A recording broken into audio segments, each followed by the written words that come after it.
एक समय की बात है। एक छोटे से गांव में आरव नाम का एक गरीब लकड़हारा रहता था। उसका घर टूटा फूटा था, कपड़े पुराने और रोज की रोजी बहुत मुश्किल से चलती थी। लेकिन एक चीज खास थी, आरव बहुत मेहनती और दिल से नेक इंसान था।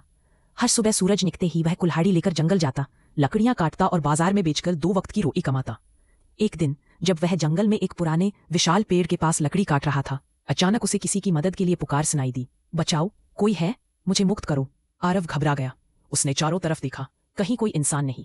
फिर आवाज दोबारा आई, इस बार पेड़ के अंदर से। आरव ने झुककर ध्यान से सुना। पेड़ में एक छोटा सा लकड़ी का दरवाजा नजर आया जो जाम हो चुका था।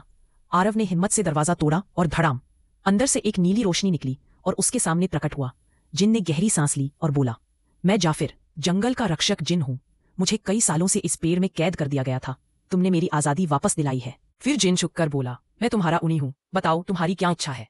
आरव ने शर्माते हुए कहा, मुझे बस इतना चाहिए कि मेरे परिवार को भूखा न रहना पड़े। अगर आप मेरी मदद कर दें तो मैं जीवन भर शुक्रगुजार रहूंगा। जिन मुस्कुराया और उंगलियां चटकाई। धड़ाम, अचानक आरव के हाथ में चमकदार सोने के सिक्कों की थैली आ गई। तुम अब कभी गरीब नहीं रहोगे, जिन बोला। आरव खुशी से नाचने लगा, लेकिन जिन ने चेतावनी दी, धन को संभाल कर रखना, वरना यह भी परीक्षा बनेगा। अगले दिन जिन प्रकट हुआ, लेकिन उसके साथ एक समस्या आई। जंगल में छिपा हुआ एक दुष्ट काला जिन भी आजादी चाहता था। उसने आरव की सोने की थैली देख ली थी और बोला, मुझे भी आजाद करो वरना तुम्हारी अमीरी ले जाऊंगा। काला जिन जादू करने ही वाला था कि जंगल का रक्षक जाफिर उसके सामने खड़ा हो गया। दोनों जिन्नों के बीच जादुई लड़ाई शुरू हो गई। बिजली चमकी, हवा तेज चली, पेड़ हिलने लगे। आरव डर गया, लेकिन उसने हिम्मत करके जाफिर की मदद की। उसने पास पड़ी एक जादुई जंजीर उठाई जो पेड़ के पास थी और काले जिन पर फेंक दी। जंजीर उस दुष्ट जिन को जकड़कर फिर से कैद कर देती है।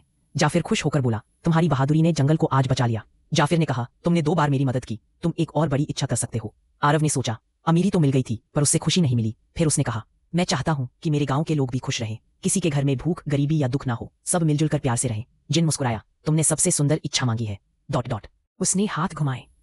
पूरे गांव पर जादुई रोशनी फैल गई। खेत हरे भरे हो गए, फसलें दुगनी होने लगी, हर घर में खिला खिला जीवन लौट आया। गांव वाले खुशी से झूम उठे। अब वो समझ गए कि असली कीमत सिर्फ सोने की नहीं होती, अच्छे दिल की होती है। आरव अमीर भी हुआ, खुश भी हुआ और सबसे जरूरी, सबका प्यारा बन गया। कहानी बताती है, असली संपत्ति दिल की अच्छाई और दूसरों की मदद करने में है।